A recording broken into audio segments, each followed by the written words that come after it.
Assalamualaikum, saya Dr. Muhammad Uzi. Hari ini kita akan bincangkan tentang operasi kira tambah. Mungkin peringkat awal kita tidak menghadapi masalah untuk mengajar, dan kanak-kanak di sekolah rendah pun mungkin tak ada masalah untuk membuat penyelesaian bagi nombor-nombor yang kecil. Contohnya 1 tambah 2, kita dapat 3 yang boleh kita kira menggunakan bilangan jari. Contoh lagi ialah 4 tambah 3 dapat 7. Menggunakan jari juga kita boleh kira. Dan kalau nombor itu lebih besar, contohnya 6 tambah 7, di sini kita sudah menghadapi masalah. Tetapi kita boleh menggunakan jari lagi untuk mengira. Contohnya kita bermula dengan 6 dan kita boleh kata 6, 7, 8, 9, 6, 7, 8, 9, 10, 11, 12, 13. Dan itu jawapan dia lah 13.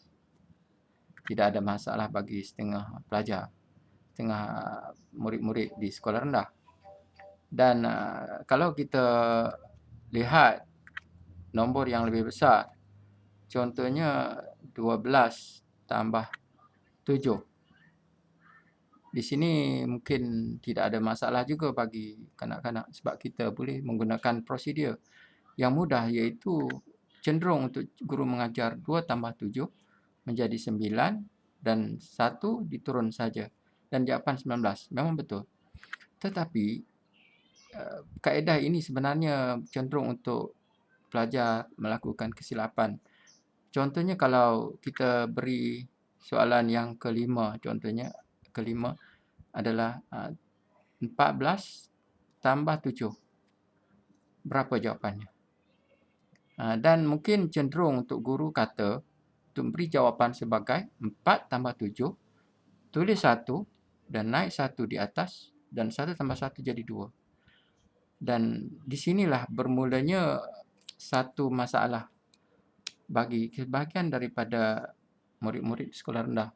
Dan dia sudah melihat ini sebagai satu kesukaran. Jadi satu kesukaran ini menyukarkan mereka untuk mempelajari kira tambah keseluruhannya. Cuba kita lihat kemungkinan kesukaran yang mereka hadapi.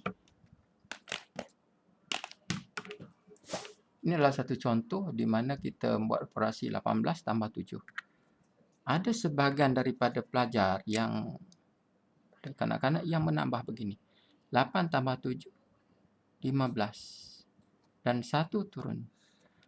Jadi di sinilah kita nampak kesukaran dia, di mana dia tidak memahami apakah maksudnya 8 tambah 7 dan 1 sini. Dia tidak memahami kita sebab kita mengajar menggunakan prosedur. Dan ini sudah tentu kita boleh katakan satu kesilapan, dan bukan disebabkan oleh kecuaian, tetapi disebabkan oleh kesalahan konsep yang dialami oleh murid atau miskonsepsi. Jadi di sini bagaimana kita nak mengatasi masalah yang dihadapi oleh murid. Jadi saya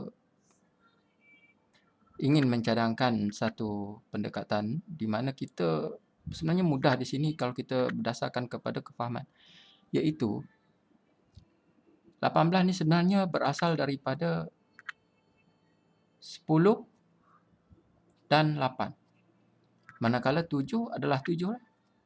Dan bererti di sini 10 tu kita tak perlu menambah, cuma kita tambah 7 dan 8 sahaja. Dan di sini operasi biasa, kita boleh menggunakan jari dan jawapannya adalah sebagai 15. Dan 15 ni sebenarnya asal dia adalah daripada 10 dan 5. Oleh itu sekarang kita ada 2 10 dan dia jadi 5. Jadi secara kiraannya dia akan dapat 10 tambah 10 tambah 5. Dan dia akan memperoleh jawapan sebagai 25. Inilah sebenarnya yang sepatutnya berlaku dalam pemikiran murid. Cuba kita lihat kepada ni. Contoh yang seterusnya itu bagaimana kita nak menambah. Jadi di sini disarankan agar kita memecahkan ini kepada dua bahagian, iaitu 30 dan 7, serta di sini adalah 10 dan 4. Dan di sini sebenarnya kita boleh menambah 7 dan 4, kita boleh menggunakan jari menepuli 11, dan kanak-kanak mudah memahami ini. Manakala 30 dan 10 kita biasa kita mengajar di sini peringkat tadika, lagi kita mengajar rumah 10, 20, 30, 40, dan kita akan dapat nilai 40 di sini. Dan murid-murid sekolah rendah pun sepatutnya kita sudah mengajar dia membilang dalam nilai puluh, iaitu 10, 20, 30, 40. Dan di sini 30 tambah 10 jadi 40. Dan seterusnya penyelesaian adalah 51.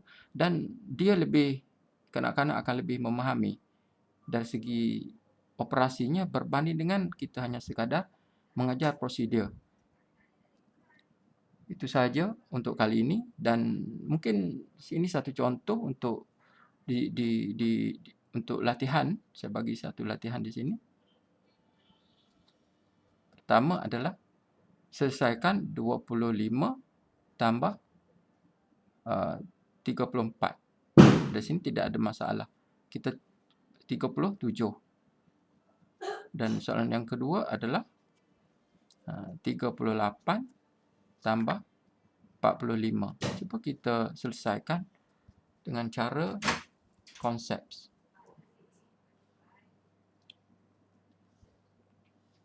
Itu sahaja untuk kali ini, dan terima kasih.